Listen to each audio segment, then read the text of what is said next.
ఎక్కడున్నావు? దగ్గరలో ఉన్నా నాన్న. దగ్గర అంటే ఎక్కడ? శ్మశానం వాడికి దాటావా? లేదు నాన్న.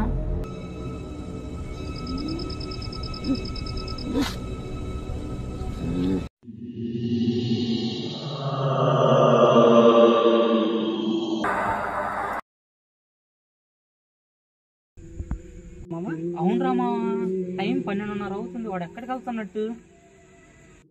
నిద్రలో నడిచి అలవాటు ఏమైందా? అలా ఏం లేదన్నా. ఏం చేస్తున్నావు ఇక్కడ? అదేం లేదు దుర్గా, నిన్న మన దాసు వెళ్ళాడు. వాడు ఇదే టైంలో ఇక్కడ నుంచి నడుచుకుంటూ వెళ్తూ ఉన్నాడు. అవునా? వాడు ఎక్కడికి వెళ్తున్నాడు వాడికే తెలియదంట. అదేంటో కనిపెడదామని చూస్తూ ఉన్నా. గత నెల నుండి మన ఊర్లో ఏదో జరుగుతుంది. ఏం జరుగుతుందో అర్థం కావట్లేదు. అది వీడికి మంగళవారం జరిగింది, వీడికి జరిగిన నెక్స్ట్ మంగళవారం వీడికి జరిగింది. నా గెస్ కరెక్ట్ అయితే ఈ మంగళవారం ఏదో జరగబోతుంది.